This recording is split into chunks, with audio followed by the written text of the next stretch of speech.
This is Dr. Nog, and in this video we're going to talk about content marketing and how it can help with your search engine optimization, as well as getting visitors to find you on the different content that you're going to spread around the web.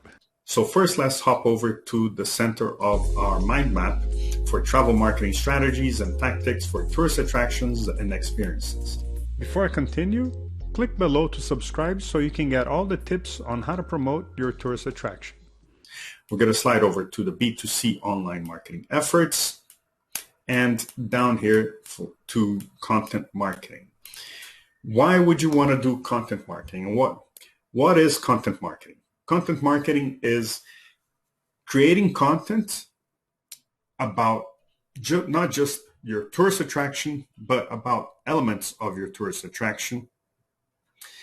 Sometimes not even totally promoting yourself, but just promoting your subject, your topic, your type of tourism, your type of attraction, your destination, your neighborhood, some aspect that is somehow related to your tourism attraction, in the hopes that this content might spread and get picked up and used in an article from other people's site, on your sites, and different social and networks and social media.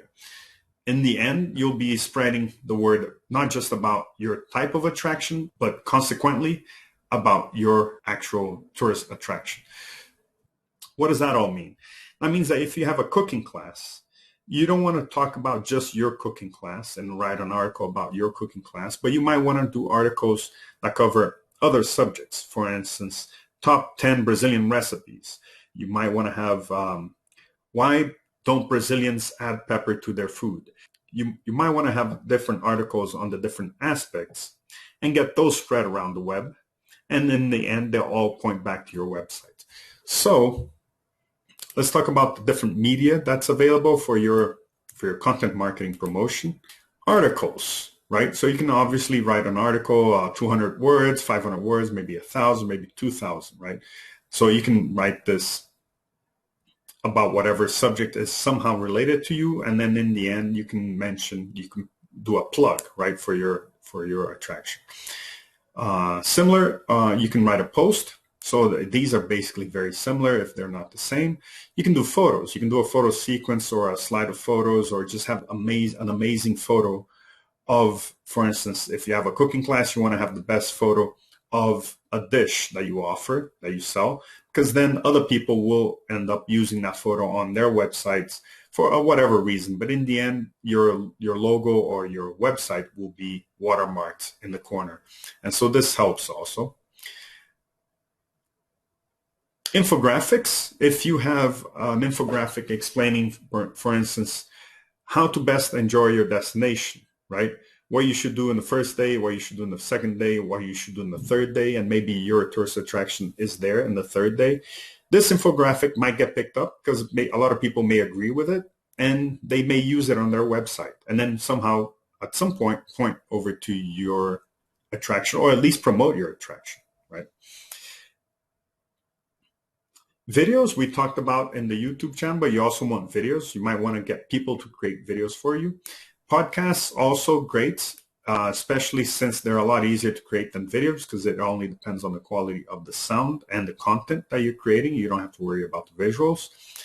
So you might want to have a few podcasts explaining, for instance, what to expect or how to best enjoy, or we'll talk about the different contents that you can have, but we definitely podcasts have been growing a lot.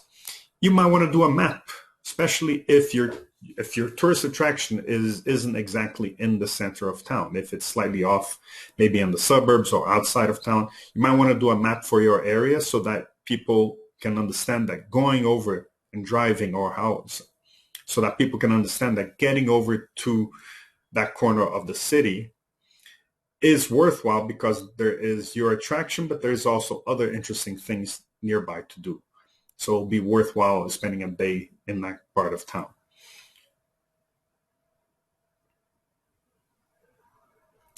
You might want to do a slideshow, which is what we talked about over here in photos. You might want to have a sequence of slides that includes, for instance, top things to do in your destination, and you may include yourself in there. Why not? So let's talk about the content. So the types of content, the ideas for your content, right? So the how-tos and tips, right? So how to enjoy, how to buy at a discount, how to buy a museum tour, how to buy the Louvre at a discount. So you might want to do a how to buy at a discount, maybe not just for your tourist attraction, but how to enjoy, for instance, how to enjoy Miami with $50 a day, right? So that could be an interesting video or article or content, right?